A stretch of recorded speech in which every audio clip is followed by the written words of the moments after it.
더불어민주당은 지난주 지도부 총사퇴에 이어 혁신 비대위 구성에 박차를 가하고 있습니다. 선수별 구성의 당 원로들이 위원장으로 하마평에 오르고 있는 가운데 이르면 이번 주 구체적인 구성안이 나올 것으로 보입니다. 국회에 나가 있는 취재기자 연결하겠습니다. 박기환 기자. 네, 국회입니다. 네, 민주당은 새 지도부 혁신 비대위를 구성하는 방안을 놓고 고심하고 있는데 어떤 논의들이 나오고 있습니까?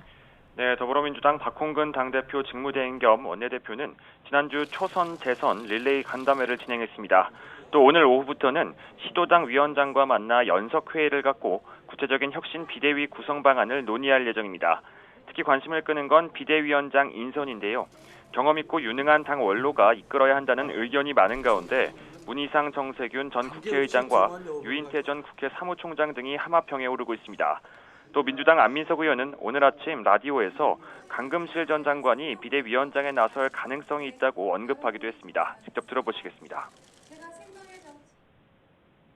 강금실 장관님 같은 분도 좋은 분이라 보거든요. 제가 알기로는 지난 윤호중 비대위원장 그 상황에서도 하도 답답하시니까 본인이 그 총대를 메시고자 하는 그런 그 의사가 있었던 걸로 알고 있거든요.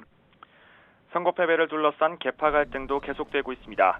친문계 홍영표 의원은 오늘 아침 라디오에서 선거 패배 원인을 이재명 상임고문과 송영길 전 대표라고 콕 집어 비판했고 공천 과정에 대한 당 차원 조사 필요성을 강조했습니다.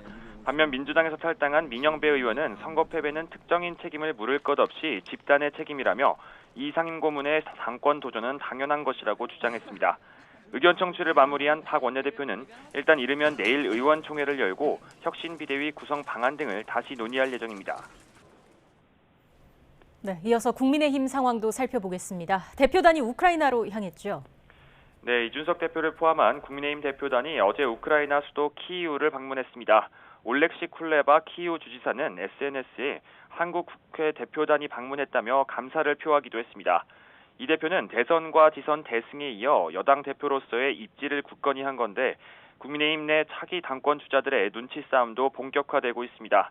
잠재적 당권 주자로 꼽히는 정진석 의원은 SNS에서 이 대표의 우크라이나 방문에 대해 한반도 비핵화의 러시아 협조가 절실한 상황이라며 자기 정치 그 이상도 이하도 아니라면 보통 문제가 아니라고 꼬집었습니다. 대권 주자였던 안철수 의원도 향후 행보에 대한 질문에 직책을 갖겠다는 생각은 아직 없다면서도 빠른 시간 안에 정비해 말씀드리겠다고 답해 여지를 남겼습니다. 또 전 원내대표인 김기현 의원은 공부 모임을 만들어 총선을 준비하겠다고 나섰는데 차기 당권 주자로서 세력 따지기에 들어갔다는 해석도 나옵니다. 여기에 권성동 원내대표 등 이른바 윤핵관과 사선의 오세훈 시장까지 당권 주자로 언급되고 있습니다. 지금까지 국회에서 YTN 박기환입니다.